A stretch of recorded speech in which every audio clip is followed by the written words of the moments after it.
Assalamualaikum warahmatullahi wabarakatuh. Selamat datang dalam video pembelajaran ini. Kembali lagi bersama saya, Kafka Mutiakari dari Universitas Hairun, Fakultas Ekonomi dan Bisnis, jurusan Akuntansi semester 4 kelas A. Pada video pembelajaran sebelumnya, saya sudah membahas mengenai teknik analisis data, metode fenomenologi. Nah, pada kesempatan kali ini, saya akan membahas tentang teknik analisis data dengan metode etnometodologi.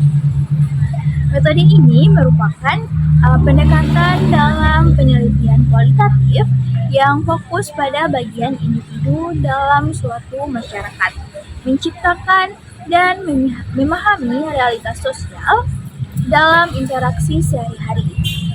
Etnometodologi pertama kali diperkenalkan oleh Harold Garfinkel pada tahun 1967 ya, dan telah menjadi metode yang banyak digunakan dalam penelitian sosiologi dan ilmu sosial lainnya.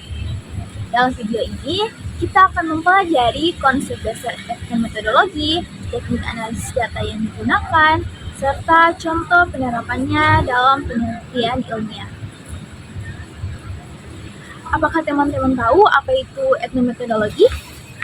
Nah, etnometodologi berasal dari kata etno, yang berarti kelompok masyarakat, dan metodologi yang berarti metode penelitian. Secara sederhana, metode ini berusaha memahami bagaimana individu dalam kelompok tertentu membangun dan menafsirkan realitas sosial. Pendekatan ini berbeda dengan metode kualitatif lainnya, karena tidak hanya fokus pada makna di balik interaksi sosial, tetapi juga pada proses bagaimana makna tersebut dihasilkan. Nah, dalam penelitian etnometodologi, seorang peneliti tidak hanya mengamati, tetapi juga mencoba memahami praktik sosial yang digunakan oleh individu dalam membangun realitasnya. Kemudian ada prinsip dasar etnometodologi. Secara umum, ada beberapa prinsip utama dalam metode ini. Yang pertama yaitu indeksikalitas, yaitu makna suatu tindakan tergantung pada konteks sosialnya. Yang kedua, refleksivitas, yaitu interaksi sosial dipahami melalui praktik yang dilakukan individu. Dan yang ketiga, metode interpretatif, yaitu peneliti berusaha memahami aturan sosial yang tidak tertulis yang digunakan dalam kehidupan sehari-hari. Etnometodologi sering digunakan dalam penelitian di berbagai bidang seperti komunikasi, organisasi, pendidikan, dan interaksi sosial lainnya. Setelah sudah memahami konsep dasar etnometodologi, selanjutnya kita membahas bagaimana data dikumpulkan dalam metode ini. Jadi, kita akan membahas ada 4 teknik pengumpulan data dalam metode ini, yaitu yang pertama, observasi partisipatif, yaitu peneliti terlibat langsung dalam kehidupan sehari-hari subjek yang diteliti. Misalnya, seorang peneliti yang ingin memahami bagaimana dokter dan perawat itu berkomunikasi dalam ruang gawat darurat akan menghabiskan waktu di rumah sakit, mengamati percakapan serta berinteraksi dengan staf medis lainnya. Nah, yang kedua, analisis percakapan atau biasa disebut dengan conversation analysis, yaitu fokus pada bagaimana percakapan sehari-hari dilakukan dan bagaimana makna dihasilkan dalam interaksi verbal. Contohnya, seorang peneliti bisa menganalisis bagaimana pelanggan dan kasir berkomunikasi di supermarket dengan merekam percakapan dan mengidentifikasi pola komunikasi yang terjadi. Nah, yang ketiga, eksperimen gangguan atau Bayesian eksperimen. Teknik ini digunakan untuk menguji bagaimana individu bereaksi terhadap gangguan dalam rutinitas sosial mereka. Contoh klasik dari metode ini yaitu eksperimen di mana seseorang sengaja berdiri terlalu dekat dengan orang lain dalam antrean untuk melihat bagaimana mereka bertransaksi. komunikasi. Kemudian yang keempat, dokumentasi dan catatan lapangan. Jadi semua pengamatan dan interaksi dicatat secara rinci untuk dianalisis lebih lanjut. Data yang dikumpulkan bisa berupa transkrip percakapan, kemudian foto atau video yang merekam interaksi sosialnya. Nah, setelah data terkumpul, tahap berikutnya adalah analisis dalam etnometodologi. Analisis data dilakukan dengan cara berikut. Ada beberapa cara yang dilakukan dalam analisis data. Yang pertama, mengidentifikasi pola interaksi, yaitu peneliti mencari pola dalam percakapan atau interaksi sosial, misalnya dalam interaksi di meja makan keluarga. Seorang peneliti bisa mengidentifikasi siapa yang berbicara lebih sering, bagaimana keputusan dibuat, dan bagaimana perbedaan usia atau hierarki berpengaruh pada percakapan. Yang kedua, menganalisis makna dalam konteks sosial.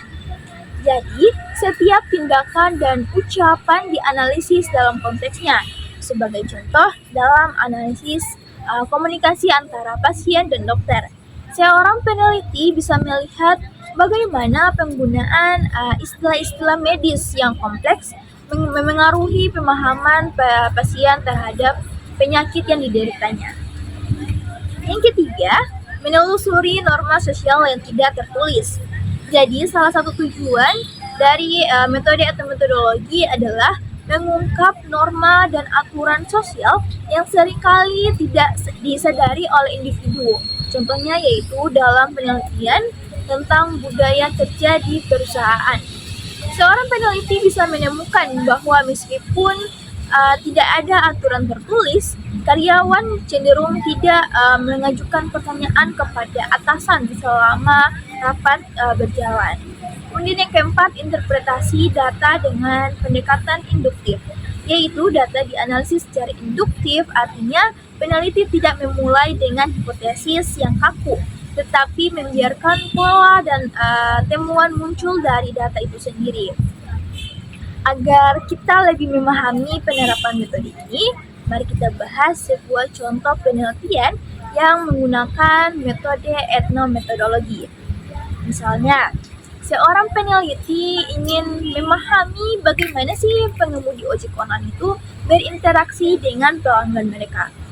Maka dalam penelitiannya, peneliti melakukan observasi partisipatif dengan menjadi pengemudi ojek online kurang lebih selama 1 bulan. Dari data yang dikumpulkan, bisa ditemukan bahwa pengemudi memiliki kode etik tidak tertulis dalam berkomunikasi dengan pelanggan, seperti menggunakan sapaan yang lebih sopan kepada pelanggan wanita dan menghindari percakapan berlebihan untuk menghindari ketidaknyamanan pelanggan itu sendiri. Penelitian ini menunjukkan bagaimana praktik sosial tertentu berkembang dalam komunitas tertentu. Meskipun tidak ada aturan tertulis yang mengaturnya, dengan metode etnometodologi, peneliti dapat mengungkapkan aspek-aspek sosial yang seringkali tidak terlihat dalam interaksi sehari-hari. Kemudian ada kelebihan dan kelemahan dari metode etnometodologi. Seperti metode lainnya, etnometodologi memiliki kelebihan dan kekurangan. Yang pertama yaitu kelebihan. Ada kelebihannya yaitu memungkinkan pemahaman mendalam mengenai aturan sosial dalam kehidupan sehari-hari. Kemudian cocok untuk penelitian interaksi sosial dalam berbagai konteks dan menghasilkan data yang kaya dan kontekstual. Kemudian kekurangan dari metode ini yaitu sulit untuk digeneralisasi karena berfokus pada situasi spesifik. Kemudian memerlukan keterampilan analisis yang tinggi untuk memahami aturan sosial yang tidak tertulis. Dan proses analisis yang memakan waktu karena data harus ditafsirkan secara mendalam.